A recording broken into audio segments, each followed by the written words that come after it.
بسم اللہ الرحمن الرحیم۔ السلام علیکم۔ میں امتیاز علی رند۔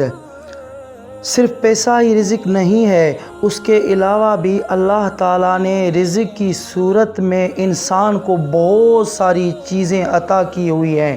ایک عربی نظم ہے جس میں شاعر نے رزق کی صورت میں عنایت کی گئی نعمتوں کا ذکر کیا ہے، جس کا ترجمہ آپ کی خدمت میں پیش کر رہا ہوں تاکہ اللہ تعالیٰ کی نعمتوں کا شکر ادا کیا جائے۔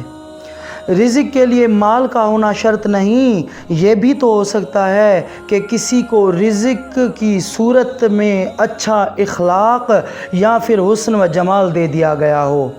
یہ بھی تو ہو سکتا ہے کہ کسی کو رزق کی صورت میں عقل و دانش دے دی گئی ہو اور وہ فہم اس کو نرم مزاجی اور تحمل و حلم عطا کر دے۔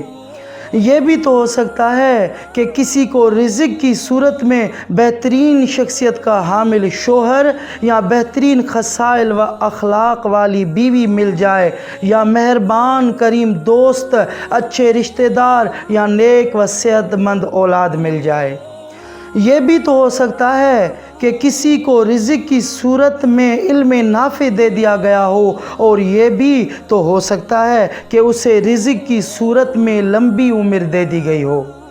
یہ بھی تو ہو سکتا ہے کہ کسی کو رزق کی صورت میں ایسا پاکیزہ دل دے دیا گیا ہو جس سے وہ لوگوں میں محبت اور خوشیاں بانٹتا پھر رہا ہو۔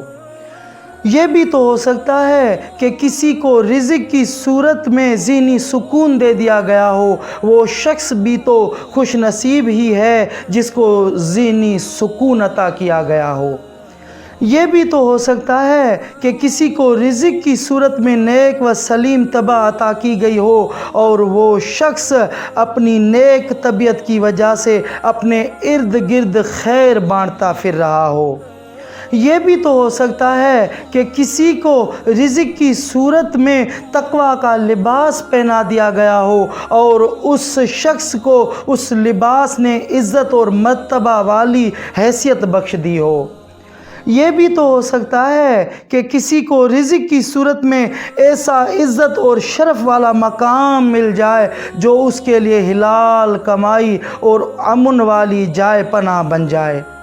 بس رزق کے لیے مال کا ہونا شرط نہیں، جو کچھ عطا ہوا ہے اس پر مطمئن رہو اور اللہ تعالیٰ کا شکر ادا کرتے رہو۔